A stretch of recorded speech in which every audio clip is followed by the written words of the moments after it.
സുരഭി കിച്ചണിലേക്ക് എല്ലാവർക്കും സ്വാഗതം. ഇന്ന് ഞാൻ വന്നിരിക്കുന്നത് പൂരി റെസിപ്പി ആയിട്ടാണ്. ഇത് പാനി പൂരിയുടെ പൂരിയാണ് ഇന്ന് തയ്യാറാക്കുന്നത്. നല്ല ക്രിസ്പി ആയിട്ടുള്ള പൂരി.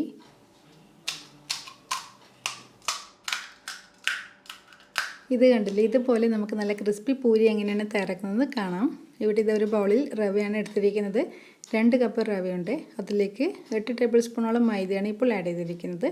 ഇനി ഇതിലേക്ക് 1 കപ്പ് വെള്ളം ചേർത്ത് നന്നായിട്ടൊന്ന് കുഴച്ചെടുക്കണം. ഇവിടെ എടുത്തിരിക്കുന്ന വെള്ളം നല്ല ചൂടുവെള്ളമാണ്, നല്ല തിളച്ച ചൂടുവെള്ളമാണ് ഇപ്പോൾ ആഡ് ചെയ്തിരിക്കുന്നത്.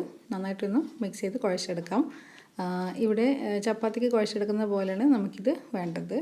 ഇവിടെ ഇപ്പോൾ എടുത്തിരിക്കുന്നത് 2 കപ്പ് റവ, 8 ടേബിൾ സ്പൂൺ മൈദ. നിങ്ങൾക്ക് 1 കപ്പ് റവക്കാണ് തയ്യാറാക്കുന്നതെങ്കിൽ 4 ടേബിൾ സ്പൂൺ മൈദ ഉപയോഗിക്കാവുന്നതാണ്.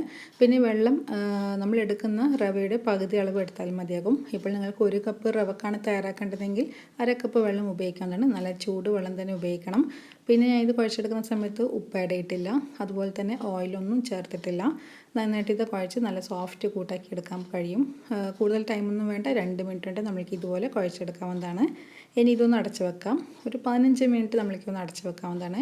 കൂടുതൽ ടൈമൊന്നും വെക്കണമെന്നില്ല, ഒരു 15 മിനിറ്റ് തന്നെ ധാരാളം. അപ്പോൾ ഇതാ 15 മിനിറ്റ് കഴിഞ്ഞപ്പോൾ ഞാൻ ഇതാ എടുക്കുവാണ്. ഇനി ഇതിവിടെ നമുക്ക് ഒരു 3-4 ബോൾസ് ആക്കി എടുക്കാം. ഞാനിവിടെ ഒരു 4 വലിയ ബോൾസാണ് വെട്ടുന്നത്. നിങ്ങൾക്ക് വേണമെങ്കിൽ ചെറിയ ചെറിയ ബോൾസ് ആക്കാം, അതായത് പൂരി പരത്താൻ പാകത്തിനുള്ള ഒരു സൈസിലുള്ള ബോൾസ് ആക്കി എടുക്കാം, അതായത് ഗോട്ടി സൈസിൽ.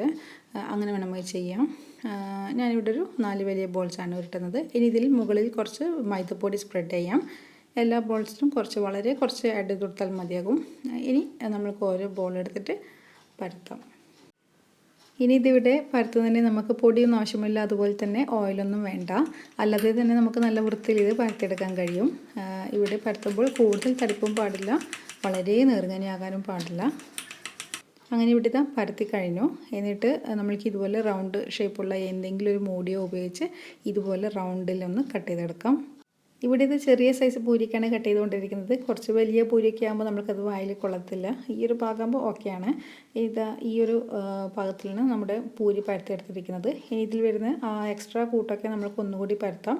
അത് ലാസ്റ്റ് വരെ പരത്തിയെടുക്കാം. ഒരു കൂട്ട് പോലും വേസ്റ്റ് ആക്കാതെ മുഴുവനും നമുക്ക് പരത്തിയെടുക്കാം. ഇതുപോലെ റൗണ്ടാക്കി കട്ട് ചെയ്തെടുക്കാം. അങ്ങനെ ഇത് മുഴുവനും ബോൾസും പരത്തി കഴിഞ്ഞു.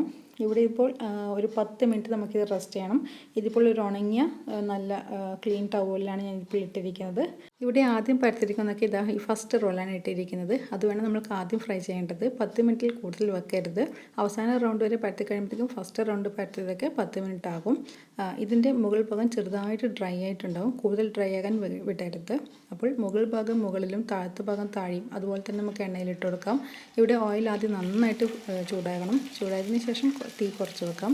എന്നിട്ട് നമ്മൾ പരത്തിരിക്കുന്ന ഓരോന്നും എണ്ണയിലിട്ട് ഫ്രൈ ചെയ്യാം. അപ്പോൾ പെട്ടെന്ന് അങ്ങ് എണ്ണയിലിട്ടുമ്പോഴത്തേക്കും അങ്ങ് പൊന്തി വരത്തില്ല.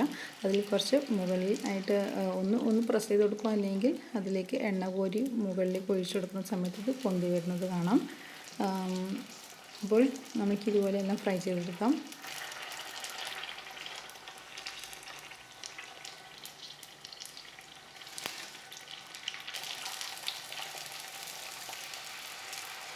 ഇവിടെ ഈ എണ്ണയിലേക്ക് പരത്തത് ഒരുമിച്ചിടാതെ ഇങ്ങനെ ഓരോന്നായിട്ട് ആക്കിയെടുത്താൽ മതിയാക്കും. ഇപ്പോൾ ഇവിടെ 4 പൂരിയാണ് ആയിക്കൊണ്ടിരിക്കുന്നത്. അപ്പോൾ ഒരു സൈഡ് ആയതിനു ശേഷം മറു സൈഡ് കൂടി നന്നായിട്ട് ഫ്രൈ ചെയ്യണം. നല്ലൊരു ഗോൾഡൻ ബ്രൗൺ കളർ ആയിക്കഴിഞ്ഞാൽ നമ്മുടെ പൂരി റെഡി ആയിരിക്കും. ഇപ്പോൾ പൂരി റെഡി ആയിട്ടുണ്ട്. ഇത് എണ്ണയിൽ നിന്ന് ഇങ്ങോട്ട് കോരുവാണ്. ഇവിടെ ഈ 4 പൂരി നല്ല ബോൾ പോലെ വീർത്ത് വന്നിട്ടുണ്ട്. നല്ല ക്രിസ്പായിട്ടാണ് ഇരിക്കുന്നത്. ഇതുപോലെ തന്നെ നമുക്ക് ബാക്കിയുള്ള പൂരി കൂടി തയ്യാറാക്കിയെടുക്കാം. ഇവിടെ ഈ പൊന്തി വന്നിരിക്കുന്ന പൂരിയൊന്നും അങ്ങനെ പെട്ടെന്നൊന്നും താകത്തില്ല, അതുപോലെ തന്നെ ഉണ്ടാവും. അതിൻ്റെ ക്രിസ്പിനെസ്സും പോകത്തില്ല. പൂരിയൊക്കെ നന്നായിട്ട് തണ്ണി കഴിഞ്ഞാൽ നമ്മൾക്കൊരു എയർടൈറ്റ് കണ്ടെയ്നറിൽ സൂക്ഷിക്കാം. അതൊരു 2-3 ദിവസം വരെയൊക്കെ ഞാൻ വെച്ചിട്ടുണ്ട്. 3 ദിവസം 4-5 ദിവസം വരെ ഞാൻ വെച്ചിട്ടുണ്ട്. അതിൽ കൂടുതൽ ദിവസമൊന്നും വെച്ചിട്ടില്ല.